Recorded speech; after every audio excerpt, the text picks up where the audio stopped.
Hello dear NEET PG aspirants. दिन धीरे धीरे कम होते जा रहे हैं। ऑलरेडी डेट जो था एग्जामिनेशन का, जैसे हम सभी को पता है कि प्रीपोन हो चुका था। 23 जून डेट डिक्लेयर्ड है, 15 दिन पहले हो चुका, पहले 7 जुलाई डिक्लेयर्ड था। तो अभी कम समय बचा है। अभी मोटा मोटी अगर हम लोग देख ले तो 80 डेज अवेलेबल है आपके पास प्रिपरेशन के लिए। तो नेचुरली अभी जो सब्जेक्ट मजबूत है उनके ऊपर मेहनत करने की आवश्यकता है। रिवीजन सबसे इंपॉर्टेंट फैक्टर होता है किसी भी चीज का। तो चूंकि आप डॉक्टर हैं, मुझे नहीं लगता कि मुझे इतना बताने की आवश्यकता है। You all are enough capable. बट बहुत सारे लोग इस उम्मीद में भी है कि इस बार शायद जीरो कट ऑफ होगा। तो उम्मीद कम है कि इस बार शायद जीरो कट ऑफ होगा, और बहरहाल क्या होगा वो तो समय के साथ देखेंगे। एप्लीकेशंस की अगर हम लोग बातचीत करें तो ऐसा अनुमान लग रहा है कि एप्लीकेशंस या तो लास्ट वीक ऑफ अप्रैल या फर्स्ट वीक ऑफ मई तक पीजी के लिए आ जाने चाहिए। इसी बीच में एक नई खबर जो आ रही है वो ये है कि बहुत सारे कॉलेजेस ने अपने कॉलेजेस में सीट को इंक्रीज करने के लिए एप्लीकेशन दिया था। लगभग 11 मार्च से लेकर के 27 मार्च के बीच में बहुत सारे कॉलेजेस ने अपने कैंपस में सीट इंक्रीमेंट को लेकर के एप्लीकेशन दिया था एनएमसी को। और साथ ही साथ बहुत सारे कॉलेजेस में जहां पीजी नहीं है, पीजी कोर्स को स्टार्ट करने को लेकर के भी बहुत सारी इंफॉर्मेशन दी गई थी, जिसमें वो लोग चाहते थे। और ऐसे लगभग 1488 एप्लीकेशंस थे जो एनएमसी में गए थे, including MD, MS and DNB courses, जिनमें सीट इंक्रीमेंट को लेकर के जो है बातचीत की गई थी एनएमसी से। तो एनएमसी ने अपने कुछ बेसिक्स गाइडलाइंस के साथ अपनी एक लिस्ट जारी कर दी है, जिसके अंतर्गत कॉलेजेस में सीट इंक्रीमेंट को मंजूरी दे दी गई है। बहुत सारे नए कॉलेजेस जो मिनिमम क्राइटेरिया को भी अपने फुलफिल करेंगे एनएमसी के, उनको भी इस बार पीजी कोर्सेज चलाने की अपॉर्चुनिटी है। और साथ से साथ बहुत सारे कॉलेजेस में जो है सीट इंक्रीमेंट जो है क्लिनिकल ब्रांच में भी की गई है।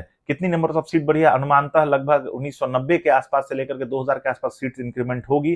तो कॉलेजेस की लिस्ट जो होगी, वो पीडीएफ फाइल की जो लिस्ट होगी, वो नीचे लिंक में हम लोग डिस्क्रिप्शन में आपको दे देंगे। यहाँ पर हम लोग भेजे तो 1 मार्च को इसका डिसीजन आया था, जिसमें लगभग 16 नए मेडिकल कॉलेजेस को पीजी में आपको कोर्सेज चलाने की अनुमति मिल गई है। और लगभग 103 कॉलेजेस ऐसे हैं जिनको अपने क्लिनिकल और नॉन क्लिनिकल ब्रांचेस में सीट को बढ़ाने की अप्रूवल मिल गई है। तो उसकी सीट जैसे हमने बताया हम लोग आपको नीचे दे देंगे।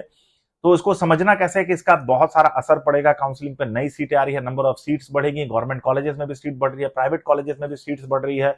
तो बहुत सारे ऐसे स्टूडेंट्स जो लास्ट ईयर किसी न किसी कारण से चूक गए थे, उनके लिए संभावनाएं बनती हुई इस बार नजर आएंगी। जैसे मैंने आपको पहले ही बताया था कि अगर आपके पास डॉक्यूमेंटेशन, चूंकि ये समय है, अगर आप किसी भी कैटेगरी में फॉल करते हैं, अगर आप एससी कैटेगरी में है, एसटी कैटेगरी में, ओबीसी कैटेगरी में, ईडब्ल्यूएस सेक्शन में है, या फिर आप एनआरआई कैटेगरी में है, तो समय रहते अपने डॉक्यूमेंट्स को प्रिपेयर कर ले, ताकि इन कैटेगरीज का बेनिफिट आप ले सकें।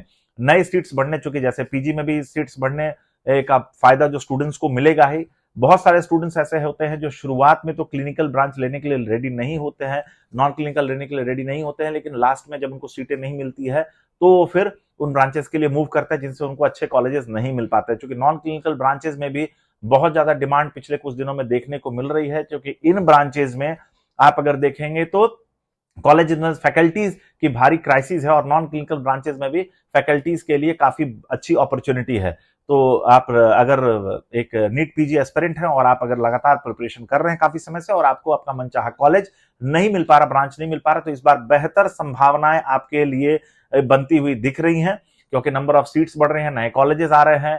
तो हमारे माध्यम से आपको इसके ऊपर और भी अपडेट्स मिलते रहेंगे। हम लोग काउंसलिंग से लेकर के रिपोर्टिंग तक स्टूडेंट्स को उनके रैंक के बेसिस पे करियर गाइडेंस प्रोवाइड करते हैं। तो आप अगर नीट पीजी एस्पिरेंट है और आपके पास नीट पीजी से रिलेटेड कोई सवाल है, तो आप नीचे दिए गए नंबर पे व्हाट्सअप करके या अपना मैसेज डाल करके अपने लिए और भी इंफॉर्मेशन कलेक्ट कर सकते हैं। Thank you.